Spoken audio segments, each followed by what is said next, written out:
This podcast is meant for general health information and is not meant to override any medical advice.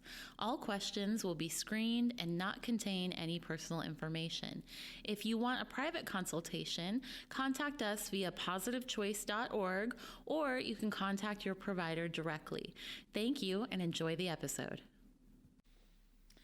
Hello and welcome to Positive Choice Wellness Podcast. My name is Anneliese.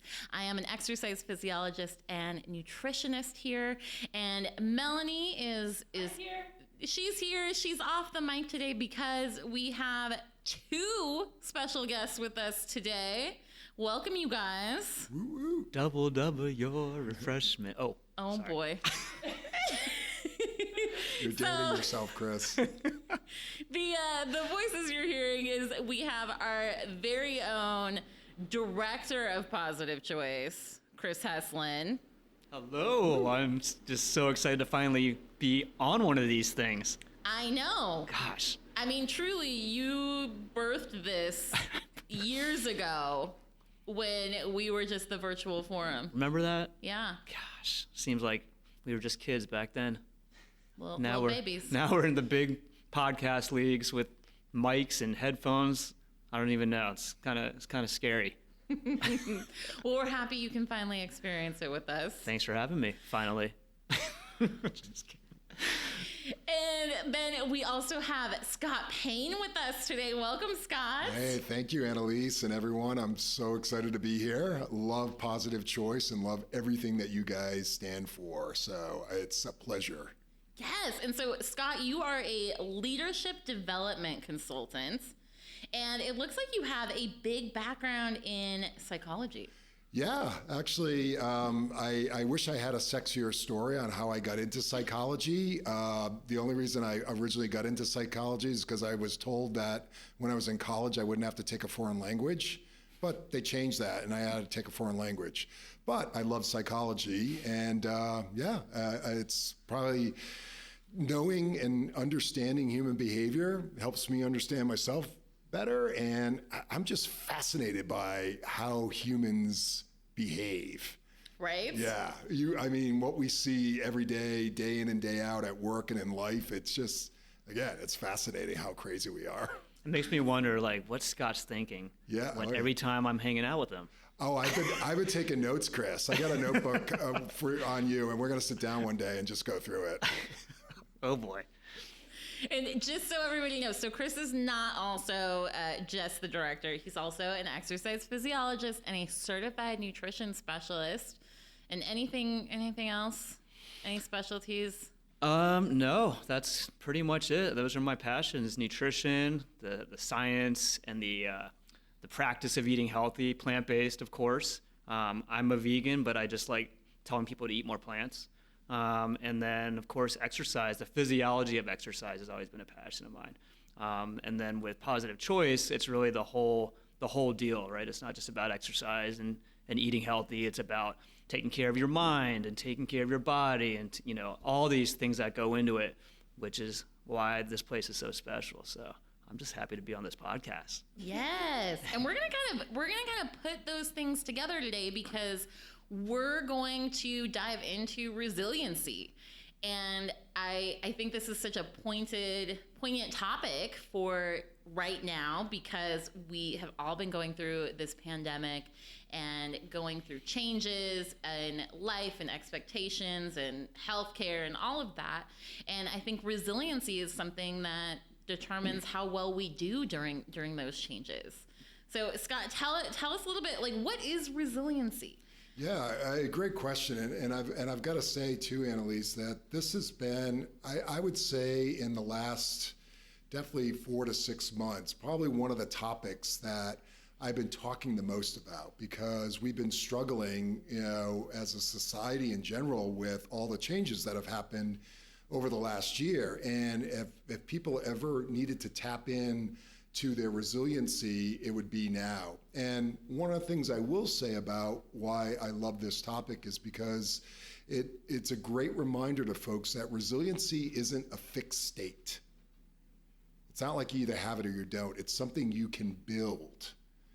And so what I really hope today might do for folks is to start thinking about their own level of resiliency and start looking at ways they can build it before the next adverse event takes place or before the next barrier that they might face or they will face in their life creeps up on them. And what resiliency is in a nutshell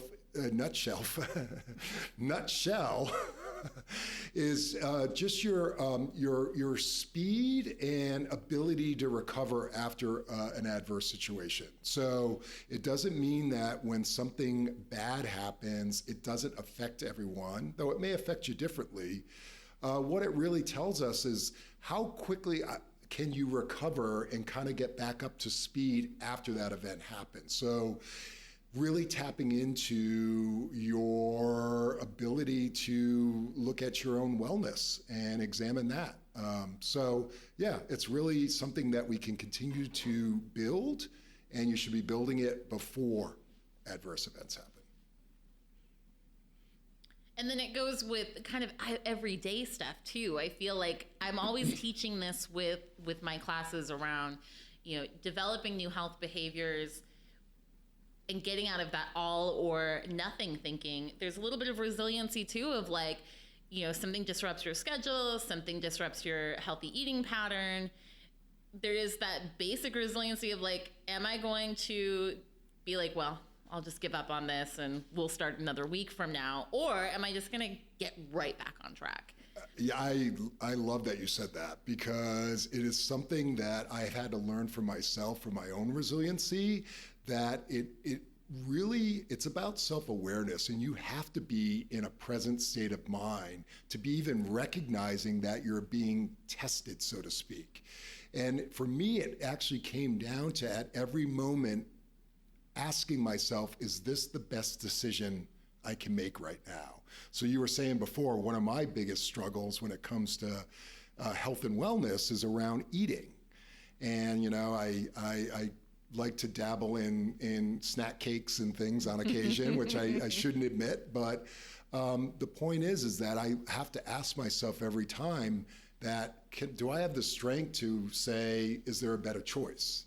And I'll be happy to tell Chris that last night I ate an apple instead of succumbing to anything else but something that was plant-based. So it really is about day to day and making that choice every day to push forward, get off the couch, spread some joy, do something that's going to make you feel better, because one of the foundations for well-being is around positive emotions and thinking. So we have to train ourselves, and when we're not there, how do we get ourselves out of that loop of negative thinking that you were talking about? So excellent point. Well, congratulations on choosing the apple, Scott. It was good too. Makes me feel good that I was in your ear whispering, you were. Don't do it. I thought of you, I swear. The apple. I swear, I thought of you, Chris. This topic, it's interesting to me because, resiliency isn't necessarily a new topic, right? I mean, we've been talking about this, at least in Positive Choice, since I've been working here, which is, I'm not going to date myself, but for many years, and it's always been a main topic in any of our wellness programs, because at the end of the day, we can't get rid of stress, right? Absolutely, yeah. Stress is going to happen, and it's a normal human response to react certain ways to stress, right? But what we can train, and I like that you said that it's not a fixed state, resiliency. What we can do is train ourselves to respond in a more positive way to these stressors. And with COVID happening, and I don't like to use the cliche, look at the silver lining of COVID, and I feel like that's overused, but I feel like one thing that COVID did for us is it redirected our focus on resiliency, because it's almost a tool of survival. It has become that in this last year. I mean, if you weren't working on your resiliency throughout this past year, then you probably had a lot harder time getting through what we've been through in this last year, right? So I think with resiliency, everybody reacts differently. And a lot of that comes from, how you've been brought up, past experiences in your upbringing. can dictate whether or not you have a positive outlook, or a negative outlook on things. And I think so people need to realize that it's not a bad thing if you react negatively. It's something that you can work on, and there are tools to help people work on their resiliency. Everybody can be working on it, right? Yeah, absolutely. And one of the things you bring up a great point, Chris, because, I try to remind folks all the time about when they're going through adverse situations or events, that it's not the emotion that's the problem. You were saying, about the last year and what it's done and people having to kind of dig into their resiliency. But what's really interesting is, I want people to remember that it's not the emotion that they're feeling is the problem. Anxiety, anger, when you talked about stress, that exists for a reason. It's telling our bodies, our minds something. Something's not right. Course correct. Do something. Where the problem comes from, and you also know this from for what you do at Positive Choice, is that it's what you decide to do with those feelings. And Anneliese, you were mentioning that too about the day-to-day. When we're struggling and we're feeling a certain way, we still have the power of choice. And resiliency is really based in that you have to make a decision at this point on which direction you're going to go. And I would never criticize anyone for their decisions, because that's a personal choice. However, I want them to really be thinking about what's going to help them get to the other side of this, because that's the only direction you can go with an adverse event. Otherwise, you're going to get stuck. And we know what happens when you get stuck. You deal with that on a physical level and a health level. I deal with that sometimes on a psychological and emotional level. You deal with an emotional level too, but people get stuck and they can't get out of it. And that's where you see depression, general malaise coming from, people breaking habits of eating and not exercising, because at that point they let the emotion take over and their choice got overly impacted by that, as opposed to embracing the emotion as a way of telling me something. It's a bit of data that I've got to do something differently, and a lot of people just don't recognize that, and we all do, and that's when we get stuck. Mm-hmm. And I think it's important too to acknowledge that, especially with what Chris was saying about being kind of overly positive about things, there's a time to grieve and process as well, especially if you have a quite big event. It's perfectly okay that you're not, in that moment being like, it'll be fine. Like that, that's not what resiliency is. No, you are allowed to have your moments of like acknowledging. And I think that goes into what you talked about, which was that self-awareness being the first part. And sometimes we do need to be in a grieving process or a processing process, but then we have to know when that has to end to be productive, I guess. Yeah, and I don't know. This would be a great thing for anyone in our audience to think about. Is for especially traumatic events when resiliency is so important. I think people will probably be dealing with that throughout their lives. And I saw a TED Talk once on resiliency. I've seen it multiple times. It's great. It's by a researcher named Lucy Hone, Hone. She does a wonderful TED Talk on resiliency. And she went through a very traumatic event, and that's why she kind of came up with her philosophies and her tips on getting through this. But one of the things she realized is that she had to realize when to unpack it so she could deal with it, like you were saying, and when to put it back away. Mm. And I thought that was really important, because it is something, because we can keep building it, to know when it's not serving us well, to have it exposed, and when it needs to kind of just be put away so you can kind of go on with your life. And then when the time is right, or you have the right support system, people around you, to re-examine that and just determine where your head and your heart is at that moment with that situation. So for some, it might be just ongoing, but that's the beauty, is we can keep building it. We won't exhaust our ability to build our resiliency. Yeah, and I think a lot of people, a lot of people subscribe to this false notion that there's a certain prescription to follow to be more resilient that works for everybody. And like I said, everybody reacts differently. You know, people have different levels of negative thoughts in response to traumatic events. And again, that's just because as humans, we are all different and unique. I think one thing that is helpful for anybody, regardless of how you're wired, is and you mentioned it earlier, Scott, there's always a choice that you can make that can help build your resiliency. And there's so many different things. I mean, some people do better by focusing on exercise or movement. Other people do better with talking to somebody and reaching out. That might not work for somebody else that isn't that type of person, you know? So I think really find out what tiny habit you can do to help begin building your resiliency. And I think that's a great place to start. But people need to understand that what might work for me as that tiny habit might not work for Scott or Anneliese, you know, or Melanie. It's different, you know? So. Yeah, no, Chris, you're absolutely right. And I love the whole concept of the tiny habits. And I've been learning more about them through Positive Choice with the Wellness Academy, which is excellent.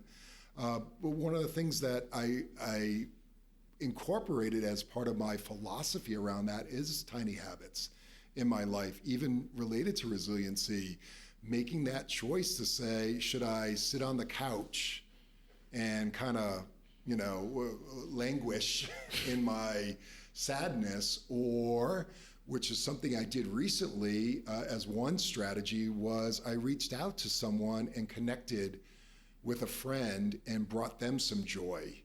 And it was amazing what it did to turn my whole demeanor around. And I was like, wow, that was so easy. But at the moment, it was so hard to make that decision not to just want to lie somewhere or cover my head with the sheet. So the tiny habit thing, Chris, I think is so critical. And I can't thank Positive Choice enough for even just teaching me that, because I've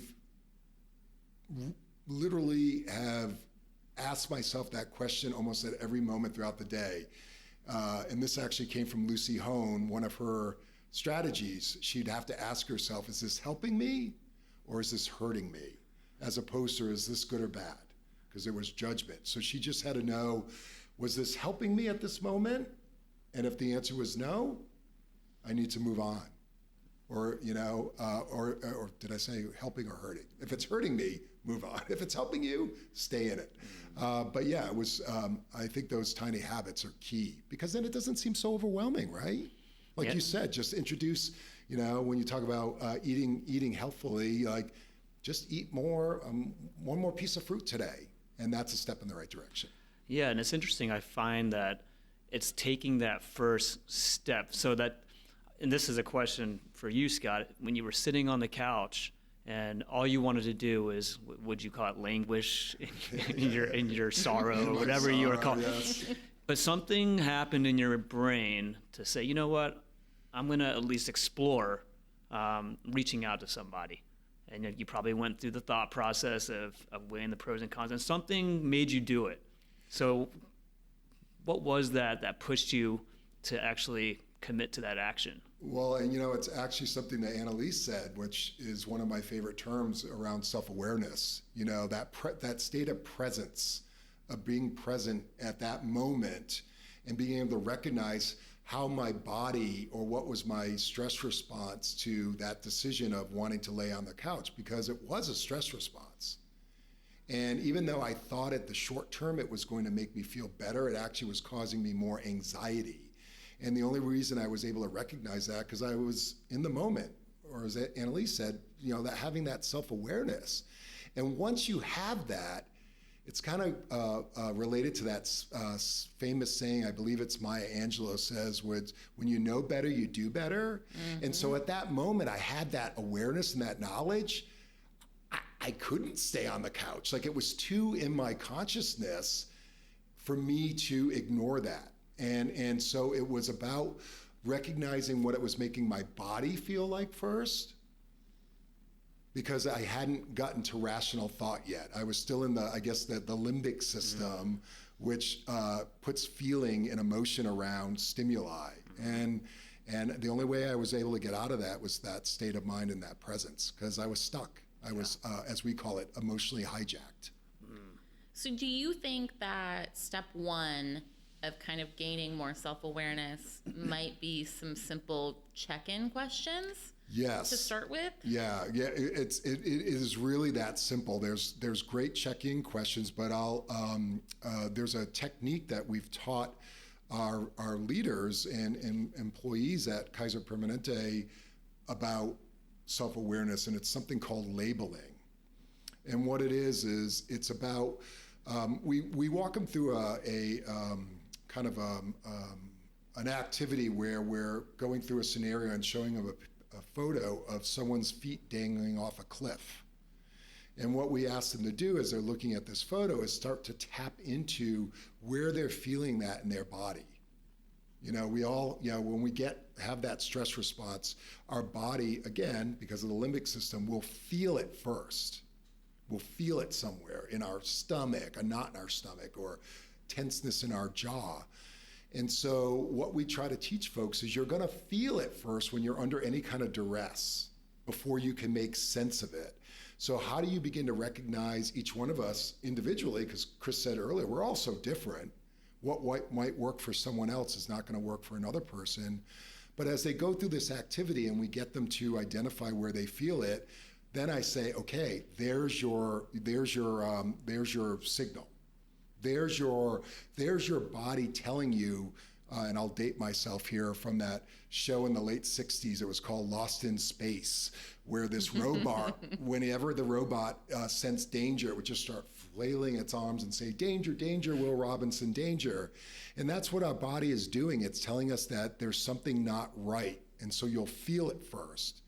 And then that way it gives you that pause and that moment to hopefully get it into the neocortex so you can say, what's going on here? What should I do? Why am I feeling angry? Oh, I shouldn't throw that chair. That's not appropriate, Whereas opposed to, like I said, what we get emotionally hijacked and we eat that piece of cake because we're feeling sad, or we yell at someone, or we get short-tempered, or we let the emotion because of that adverse situation take a hold of us, and now we've kind of lost all our sense of reasoning, decision making, etc.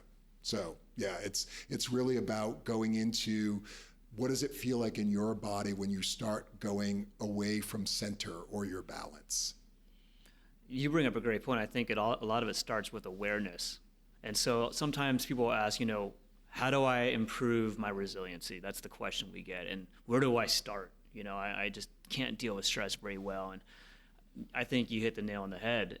Instead of me saying, hey, you should eat better, or you should exercise if you're stressed, or, you should reach out to somebody, I think it starts with being aware of your body's reaction and how it reacts to stress.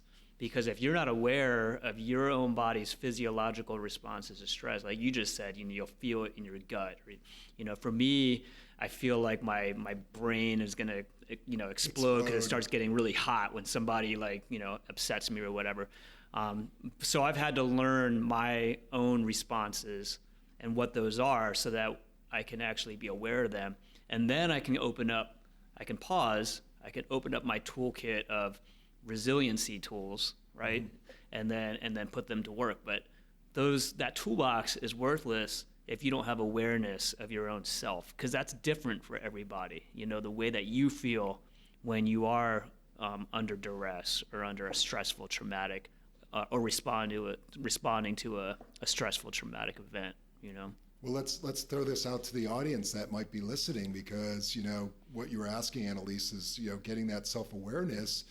Let's take a moment to pause at one point throughout this day, folks, and think about, what are those things that trigger you? What are those things that might cause a stress response or emotional reaction in you? Self-awareness is as simple as taking the time to reflect. And in this crazy busy world we live in and environment we work in, we don't always take those moments. And that's when it starts to build up in folks, and you see kind of outbursts that can happen. It's based on exhaustion, based on being in that elevated stress response over time, that fight or flight, right? And we burn out. We're not meant to be there for the long term. That fight or flight was a short term. It's a short-term solution or response that helps us as human beings make adjustments in the short term. So it really is, how do you take time, 2 minutes, 5 minutes, whatever minutes per day, to think about your day, to think about how you responded, to think about what are those things that matter to you, where you're grateful, where the things that might make you feel down. And that's really where self-awareness begins at. It's just taking that time to be still. It's interesting because I woke up this morning and I had an email right away. First thing I opened up my email this morning, and which I probably shouldn't be doing, but and it rubbed me the wrong way, and I could feel my blood pressure rising, and I already had the response just working itself up in my head, and it was not coming out of your ears. It was not, right, Chris? And like the response that was working up in my head was not going to be a helpful response. It was all about vengeance to this email, and how can I return the evilness that this email brought to me. That's what and so this is the fight or flight response. This is that sympathetic nervous system going haywire, which we all experience when something upsets us or stresses us out. What I was able to do, and this is something that I've worked on personally, because I've found that this has helped me, is to stop and take 3 deep breaths. And you guys have probably already heard this. It's nothing new, but not just taking 3 deep breaths, but focusing on the exhalation part and making sure that is longer with each breath. And there is some science behind that sort of balances out that sympathetic overdrive with the parasympathetic system. I'm getting technical now, but which is your rest and recovery response. And for me, that does a couple of things. Physiologically, it brings my heart rate and my blood pressure back down. It also gives me a few moments to think before I react.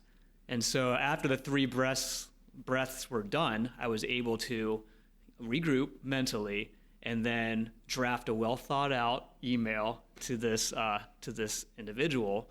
And it hopefully is going to be a much better result than it would have been if I would have just fired off, from the hip, like I would have. But, We call that our stop, challenge, and choose moment. Exactly. Chris. Or I even refer to it sometimes as the rubber band moment. Like when they used to do, smoking, right. sensation type stuff where you'd snap a rubber band on your wrist or whatever.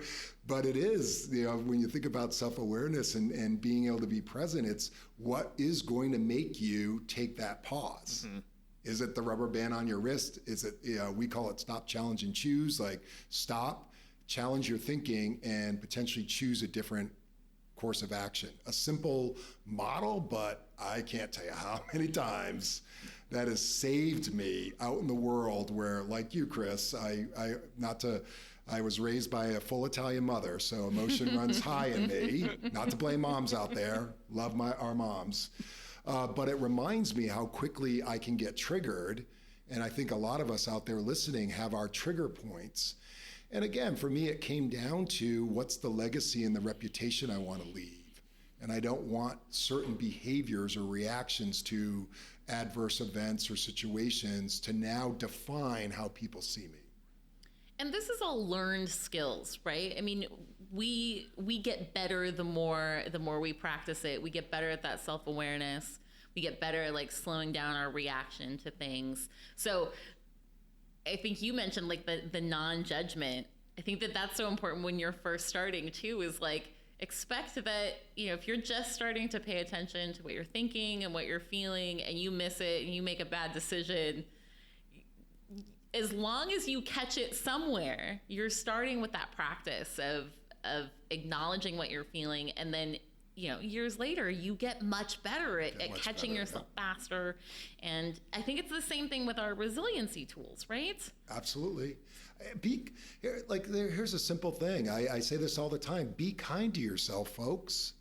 there's not a person that's either listening to this or even myself or Chris and Anneliese or anyone that does this type of work, we all will mess up. We're all going to have those moments where we don't always show up or handle things or behave in a way that's exactly aligned with our values or our legacy. That's normal, folks. It's part of the human condition. We all experience that. Again, resiliency isn't about that you won't be affected by the adverse event. Again, it's about your speed and ability to recover after that adverse event. So even if you initially have not the best reaction, which we could go back and forth all day about stories where I messed up out there. I've got a ton if anyone ever wants to hear them. But the point is that, the only way you're going to get through that is first, you got to forgive yourself if you're beating yourself up, because it's not leaving you in the right state of mind to even deal with the stuff that is more complex, which might be, like you were saying earlier, Anneliese, like a really traumatic event or something that really causes a setback. So kindness, folks, forgiveness of yourself. Again, if you can't do it for yourself, it's going to be hard to do it for others. So just something I really want you to think about. Yeah, kindness. That's a great point. I think it starts with valuing yourself to even put forth the effort to work on your resiliency. Mm-hmm. Resiliency doesn't come for free. And like I said, everybody's a little different. Everybody has their stories of how they were brought up, and some people, like I said, are wired more to have a positive outlook more so than others. But I think regardless, everybody has the opportunity to work on their resiliency, but it starts with valuing yourself enough to spend time and energy doing that. And, and like you said, Scott, you have to be able and willing to forgive yourself for being human. If you are perfect, then you are not human. So, so starting with that, and then of course, building your toolkit for things that you can do to improve your resiliency. That there is so much out there, right? It's just a matter of deciding to take advantage of it. There's virtual wellness tips for nutrition and exercise all over the place on our website and everywhere. There's people to reach out to for most people, and if you don't have that, there are resources where, you can call a hotline. There's a wealth of resources. I think what a lot of times people have trouble doing is making the choice to access those resources, right? And then that starts with valuing yourself to make that choice, right? And then it all comes back down also to awareness, awareness of how you tick, what makes you tick, when you need to focus on your resiliency, and what works best for you. Yeah, there's an interesting model out there, Chris, because you were talking about how it's different, for every individual and, what might make the difference in helping you through that. And there's a model that we talk about a lot here at Kaiser Permanente. It's the PERMA model, P-E-R-M-A, and that's just an acronym. Well, and it's by a gentleman named Martin Seligman. He's kind of the father of positive psychology. So if anyone wants to do more research on Martin Seligman, definitely check him out. But the PERMA model, it just stands for, the P is, positive emotions. And it's not like, oh, everything's happy, but it's about focusing on those times and those situations that create positivity in you. Again, just sometimes thinking about it helps to shift. The E is for engagement. How do you stay connected to life, connected to the things that are important to you? How do you stay engaged in your health, your wellness, your relationships? R was for positive relationships. You just mentioned that, Chris, about seeking others to give you that support or maybe just that uplift or just to know that you're not alone. That's huge. And P-E-R-M, M is meaning. I know, see, I like, it's kind of like walking and chewing gum. I can't do it. I'm like P-E-R-M-M. Oh, what's M? M is having meaning in your life. We all need meaning, right? And then A is for accomplishments. feeling accomplished, achievement, which is huge. And again, it's just a model, but hopefully what it does is if people think about those 5 areas, start examining how are my genuine, or what are my authentic, genuine relationships? What am I doing to maintain those? How do I stay engaged in certain things in my life that are important to me, like eating well, exercising? So yeah, it's just a wonderful model, and it's just a guide. It's just a guide. There's other things that you can be thinking about as well, but it's a guide to remind you that you can be building this, and you can build it through accomplishment, through relationships, etc. Fantastic. Well, you guys, we have come to the end. What? We're just getting started. I know. Wait. I know. No. Of chapter 1. We'll be back. Wait, no. You all heard it. Chris said he'll be back. 100%. Well, okay, so if you guys had one thing to offer somebody who is listening to this podcast and they're like, okay, I want to be more resilient. I want to do this. What's something simple that they could do today to start cultivating that? That is a good question. I'll let you go first, Scott. Yeah, no, thanks, Chris. I think there's 2 things that I would say you can start doing right away. And the first thing we already talked about is kindness to yourself. It is about a self-love, and I know that sounds a little, ethereal, but it really is true, folks, that you have to start putting yourself in the mind frame or the state of mind about, positivity about yourself, because resiliency is about creating positive thoughts and actions and things like that. So it has to start with you. Self-awareness starts with you. So kindness and forgiveness has to start with you. And I think the other thing is, which is a very easy strategy we talked about earlier as well, is taking 5 minutes today to reflect on your day and think about at least one thing you're proud of today for yourself. Yes. And it can be small, but there's got to be something you're proud of, even if it wasn't, I didn't eat that cupcake. That is something. And I can't tell you, folks, how many times that has helped me. The simplest things, like, I made my bed today. I feel good. It makes a difference. So those would be the 2 things, Anneliese, that I would say you could do right now, is be kind to yourself and take 5 minutes today to reflect on one thing you're proud of. Oh, I love it so much. That gratitude, feeling good. Yep. Yes, game changers. Game changer. Thank you. Yep. Yeah, that's a perfect segue into what I was thinking, all the things that Scott said, but also taking inventory. I did a wellness tip a few months ago for the leadership for Kaiser Permanente, and we talked about leveraging your strengths. Too many times as humans, we tend to focus on fixing things that we don't do well. Mm-hmm. And it's a lot harder to do that, to wrap your head around, okay, I got to fix this. It's more work. Why not take inventory and take a look at the things that you do well?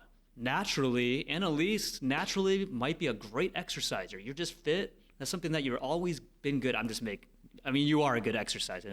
I know you are. You're fit. But, so rather than focusing on something that she's maybe not performing well in her life, how about focusing on exercising as one of your pieces in your toolkit? Because you're already doing it well. It just bolsters your confidence. And so it's just kind of flipping the script, because a lot of times we're always thinking about what we're doing wrong and how we can fix that. Focus on what you're doing well. And it starts with taking inventory. And then, of course, with everything that Scott said, of treating yourself well and valuing yourself. It reminds you of the awesome gifts that each one of us has to bring, Chris, when you focus on your strengths. So that I love that. It really does remind each of us that we have unique and special gifts we bring. And if you don't realize what they are, come talk to me or Chris or Anneliese or anyone, and we'll help you.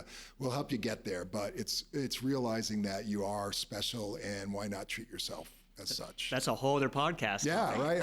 See, I'm setting us up for focus on your strengths. Yeah, coffee talk with Scott and Chris. Coffee talk with Scott and Chris. I could give you my best Rhode Island accent. You all set to talk, Chris? Yeah, buddy. Let's go. Buddy, you know what's coming now. I have a feeling this part will be edited out. Yeah, That's probably. Okay. That's all right. Oh no, we won't be editing this out. Ah. Well, thank you so much, you guys, for joining us. I thought, what a fabulous bit of information to pass on to people, and I think so valuable. So I hope you guys will come back. Absolutely. Would love to. This was super fun. All right. Well, thanks everybody for joining us today. Remember to like and subscribe, share, and if you are listening to this on our YouTube channel, feel free to add comments, questions, and we will happily answer them on future episodes. All right. So until next time. Thank Bye-bye, you. everyone. Bye. Thank you. Stay well.